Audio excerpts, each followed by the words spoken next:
मित्तल हवेली के माहौल में अजीब सा सन्नाटा था। शाम का समय था। बाहर पेड़ों की शाखाएं हवा में कांप रही थीं, लेकिन घर के अंदर का सन्नाटा किसी तूफान की आहट दे रहा था। राध्या अपने कमरे में अकेली बैठी थी। आंखें रो रो कर लाल हो चुकी थीं। सामने टेबल पर रखी शादी की तस्वीर को वह सीने से लगाए पूछ रही थी, क्या यही मेरी किस्मत है जिसे मैंने अपना माना? वही मुझे पराया समझता है। क्यों हर बार इल्जाम मुझ पर ही आता है? क्या सच में इस घर में मेरी कोई जगह नहीं है? तस्वीर पर आंसू गिरते रहे और उसकी आवाज कमरे की दीवारों से टकराती रही। उधर दादी अपने कमरे में बैठी थी। कमरे में हल्की रोशनी थी और उनके चेहरे पर चालाकी साफ झलक रही थी। होठों पर मुस्कान और आंखों में जहर भरी चमक थी। वह खुद से बुदबुदा रही थी, देख लेना, एक दिन ऐसा आएगा जब इस घर के अपने लोग ही राध्या से नफरत करने लगेंगे और तब मुझे कुछ भी करने की जरूरत नहीं पड़ेगी। वह खुद टूटकर इस घर को छोड़ देगी और यही होगी मेरी जीत। कहते हुए दादी ठहाका मारकर हंस पड़ी। इसी बीच ड्राइंग रूम में प्रथम बेचैनी से इधर उधर टहल रहा था। माथे पर पसीना और आंखों में गहरी सोच साफ नजर आ रही थी। उसके मन में सवाल उठ रहा था कि क्यों हर बार राध्या पर ही इल्जाम आता है। ये महज इत्तेफाक नहीं हो सकता, इसके पीछे कोई है। और उसे शक था कि इसके पीछे दादी का ही हाथ है। तभी उसकी नजर मासूम बुलबुल पर पड़ी, जो खिलौनों से खेल रही थी।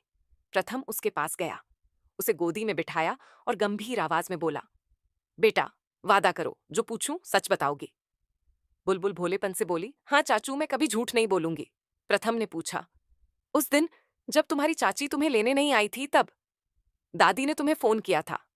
बुलबुल मासूमियत से बोली, चाचू, मुझे तो दादी का कोई फोन ही नहीं आया।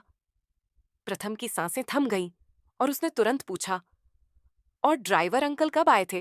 बुलबुल बोली, वह तो जल्दी आ गए थे शायद। 1:30 ही प्रथम के चेहरे पर गुस्से की लकीरें खींच गईं, क्योंकि ड्राइवर ने कहा था वह 2 बजे आया था। यानी सब झूठ, और यह झूठ दादी के इशारे पर बोला गया। अब प्रथम का शक यकीन में बदल चुका था। उसके भीतर गुस्से का तूफान उमड़ पड़ा। वह सीधे दादी के कमरे में गया, दरवाजा धड़ाम से खोला और चीख पड़ा, दादी, ये सब क्या है? आपने बुलबुल और ड्राइवर से झूठ क्यों कहलवाया? क्यों हर बार राध्या को फंसाने की साजिश रचती है? दादी पहले तो चौंकी, फिर अकड़ में बोली, प्रथम, ये लहजा अपने बड़ों से मत भूलो।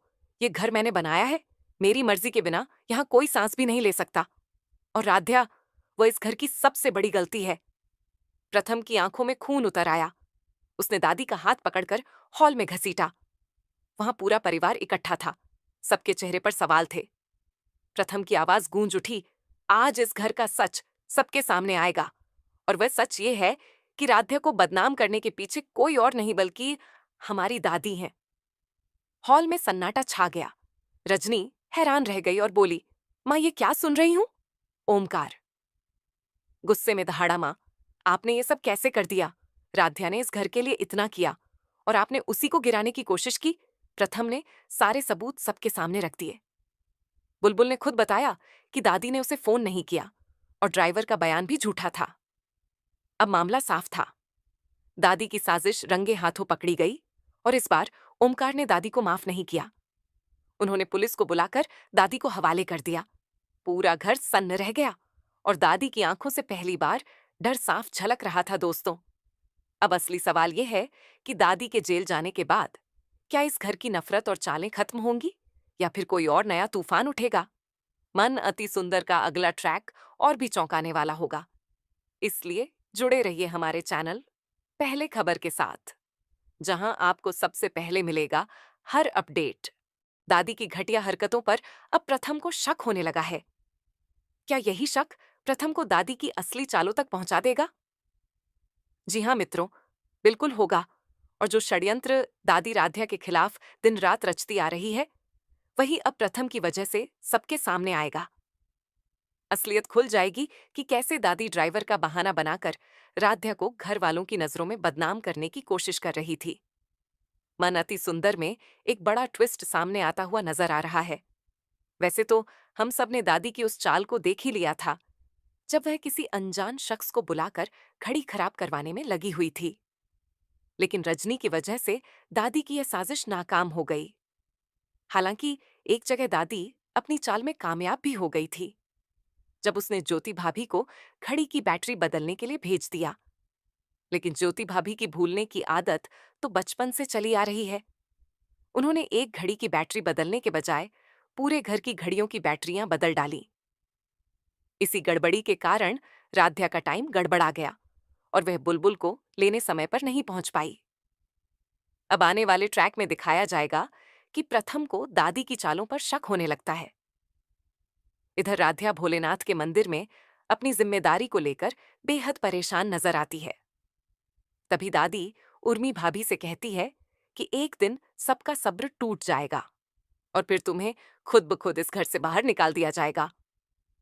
दूसरी ओर प्रथम बुलबुल से सवाल करता है, जब चाची नहीं पहुंची तो आपकी टीचर्स ने दादी को कब कॉल किया था, तुम्हें पता है? है। तभी बुलबुल कहती है, पता नहीं चाचू, ड्राइवर चाचू तो बहुत जल्दी आ गए थे। वो 1:30 पर निकले थे और 2 बजे तक पहुंच भी गए। अब यही बात प्रथम ड्राइवर से जानने की कोशिश करते हैं, जिसके बाद भी ड्राइवर अपनी टाइम जब प्रथम को बताता है, तब दादी का बताया हुआ टाइम यहाँ ड्राइवर के टाइम से मैच नहीं खाता है। जिसके बाद प्रथम को शक हो जाता है कि इसके पीछे तो दादी ही